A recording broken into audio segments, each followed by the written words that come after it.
Hello, this is Chek. Welcome back to one of my video blogs. Today I have a very interesting topic to share with you. It's how dreams and goals work. Many people ask me, oh Paul, should I really write goals, or why bother? I write them down and they don't work. And people, often have offhanded comments about dreaming and say, oh, dreaming's a bunch of BS or whatever. And that's okay, but I think when somebody really has a concept of how dreams and goals work, it is much more likely that they will use the concept to effectively organize their energy and therefore enhance the creative process and therefore the likelihood of an outcome that is nourishing to you as opposed to dealing with, shall we say, chaotic randomness. So what I'm going to do is I'm going to orient you to my diagram, and then I'm going to weave in a few comments to help bring some clarity to how the dream and goal process actually unfolds. This is based on my own model and my own experience, which is a lot with many dreams and goals and creating many things. So I have a lot of experience at going through the synthetic process of coming from the state of having an idea and then bringing it all the way through to an outcome, be it a course, a business, an athlete going through conditioning, you name it. Okay, so here you can see a model that I developed to help you understand the process. Up here we have dream or archetype. The archetype is a form, but as Jung said, it's an empty form. So for example, you could say that all dreams, my dream to be a mother or a father, my dream to be a successful businesswoman, my dream to be a successful businessman, my dream to be a warrior, my dream to be a pilot, whatever it might be, they're all elements or expressions of potential. So the P here stands for potential. The potential for something to become and something to become something different. So when Jung says that they're empty forms, if your dream is to be a mother but you're not yet a mother, the concept of the mother is there in your psyche, and by knowing what a mother is, you naturally are going to want to gravitate toward that. So there's going to be a process involved, and one of the things that has to happen in the process is the woman has to get pregnant, which means there's automatically going to be a father. And if the father also has the dream of having a child, then the mother and the father are dreaming together. So what you see is that each of them is going to be moving towards the fulfillment of the potential or the idea of the mother and the father, and goals are what we will use to create many achievable dreams as we go through that process. So the attractor, the dream is the attractor. I want to be a mother means there's a desire there. So D stands for dream. Desire is what's drawing you toward the fulfillment of the potential. So the attractor represents some form of potential completion or satiation. For example, one husband-wife combination might be satiated after having one child, but another husband and wife may not be satiated till they have 10 children. So completion is, in many senses, an individual reality. When you have a sense of satiation, one child is enough for me, no, I want 10. One piece of chicken's enough for me, no, I want 6. Those are the factors. Satiation becomes a factor that helps us individually determine what completion is. The universe is obviously open to the concept of many, however many kids you want. If you can do it, it's fine with the universe. However many stars you can count in the sky, they're there for you. So what we're going to do here is look at the dream. Then what you see is I've created a foundation on which a seesaw is, because these two things, memory and past habits. Remember, everything in your memory is something from the past, but whenever we're moving toward a dream to become a mother or a father or a warrior or to build a house, we're going to use some form of past habits. Some of them are likely to be positive. For example, it's positive to remember from the past that you have to have sex to create the beginning of the process called having a child or to become a mother. And it's important from the past to remember that there's a formula for building a house that's quite reliable. First, you have to have a piece of land. Then you have to have a foundation. Then you have to have flooring and walls within which you have to have plumbing and electronics, on top of which you have to have a roof. So you can see that from building houses for a very, very long time, there's many things that we've learned from past habits that are still very useful in our creative process. And that's going to be true for almost anything that you could dream. Because first of all, whatever you're going to dream of has to have some context. You can't dream of something that's outside the realm of your own contextualization. For example, you couldn't dream up a boogeyman unless you already had the concept of a boogeyman, and no matter how you would imagine your boogeyman to be, you'd have to use concepts of the past. You'd have to, for example, if I said, well, what does it look like? And you drew it, you'd have to use chalk or pens or pencils or paper, all of which are expressions of the past. So what we're going to see here is that past habits work with memory, and down here we have the dream requires values, because values have an organizing effect on energy, and here we have creativity.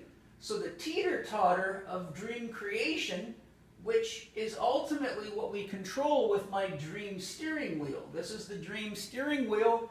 This is the path of dream creation. Desire is a force that draws you forward into the future toward the attractor. The woman feels complete, or the man and the woman feel complete when there's a child in the womb and she's a mother, he's a father, so they're moving towards completion. So you see the past is here, time is flowing that way. We have a negative sign here because in the flow of energy or potential, we would say that matter gives us something to work with. In an electrical circuit, the negative is the electron sink. That's where your base of electrons are. There's something there that you can move, and it moves toward the positive. So if you want to build a house, you have to take the elements of the earth from the earth and build something up. So the negative would be the trees, the foundation, the earth, the materials, and the positive would be the house that is now projected above the earth. So you can see that there's a movement of energy and mass or matter and information from the negative into the positive. But we know from the past that you can build a house a lot of ways, and we can be creative, and we can even build a novel house. You could build a house out of playing cards or out of boxed cereal if you wanted to. So there's always some degree of creativity and novelty, and the goal is to use creativity and novelty to supersede ideas from the past so that you can either be more efficient or more effective or more artistic. These are all factors that give each of us a different level of satiation. Some people are happy with a house that looks like just like everybody else's house. I'm not one of those people. I wonder how they find their houses at night when they go home if they've been up to a party. I like my house to be unique. Okay, so each of us has a different mix of memory and the habits and creativity and the desire for novelty. All you got to do is look at hairstyles, for example, or tattoos versus no tattoos. So what we see that's very important in understanding this process is that values are very, very important because they are the means by which we either say yes or no. For example, not everybody will marry anybody else or have kids with anybody else. Some people have very strong religious values. So maybe you're Jewish and it's your belief system that you should only marry another Jewish person. That would be in values. How we conduct ourselves within the realm of values. Now, morals are a class of values that are life affirmative. So many of the things that we're going to do are going to be based on morals because those are part of our important memory system from the past, and because morals are based on what enhances our likelihood of survival when we're creating, morals become an important element of dream weaving. Without morals, you're far more likely to have to make many restarts at your dream because you're more likely to be less aware of when you're being destructive to yourself, to others, and therefore your own project. Ethics is just how we go about it. Many soldiers have a code of conduct called a soldier's manual, but they're often lacking morals as to who they're going to kill, for example. Your values, your morals, and your ethics have a very large influence on the means by which you accomplish any given dream or objective. How creative you are, how imaginative you are, and how effective you are at using your intuition, which is the ability to see invisible connections, will determine the end means. So if you're doing exactly the same thing everybody else did in the past and you're not being imaginative or intuitive, you're probably going to get the same results everybody else did. Just like running a scientific experiment. If it says put this mix of chemicals in this much water and use this much heat, and you're going to get this much out, or this specific biochemical outcome or chemical outcome, you can repeat an experiment like that 1,000 times and get the same results. But if you want to get something different, you're going to have to be creative, which means imagination, which is the recombination of existing ideas from the past to create new ones, or intuition, which takes you even further in many ways than imagination does, because intuition opens the door to new contextual situations which you may or may not have the capacity to contextualize if you don't have enough knowledge to use your intuition effectively, which is more than I can get into now, but it's true. For example, if you intuit something but you have no way to interpret it, you can't communicate it, and you're not really sure what it is. So now what we have is we have sort of an overarching awareness. The negative is the potential. The positive is the direction of current or energy flow. The energy is going to flow through morals and ethics, and it's going to provide our means. The end product is going to depend on a balance of memory, past habits, creativity, and novelty, and we're always moving towards our potential. The attractor is the dream, goal, or objective. So let's look now at a few key points. One, attractors exert an influence on less organized states, pulling them toward an end state or completion, as stated by Terence McKenna in the beautiful little book, Chaos, Creativity, and Cosmic Consciousness. So let's read that again. Attractors, dreams, and archetypes exert influence on less organized states. As an individual male and an individual female that don't yet have a kid on the way, we may be a lot less organized with our energy than we will be when she gets pregnant, because now we know we can't afford to just blow money and party all the time. So you'll see that the attractor has a means of organizing energy with the intention of completion or an end state. Values organize the use of and flow of energy and information. So the key point here is you can have the dream, but without capitalizing on the best of what we've learned from surviving on the planet for eons, we're running a much greater risk of failure in process. Without ethics, we're likely to have challenges on our dream team, because without ethics, we may not be respectful of or aware of the fact that we need other people's help to create almost any dream. No woman can essentially be the mother and the father somewhere that has to be inception. Now, of course, you can do it artificially, but there was still a male involved. He was just too shy to get involved.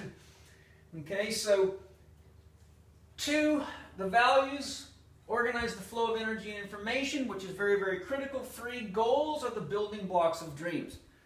So whenever we're talking about goals, we're taking a given objective, mother or father, but in this case I'll refer back to the house.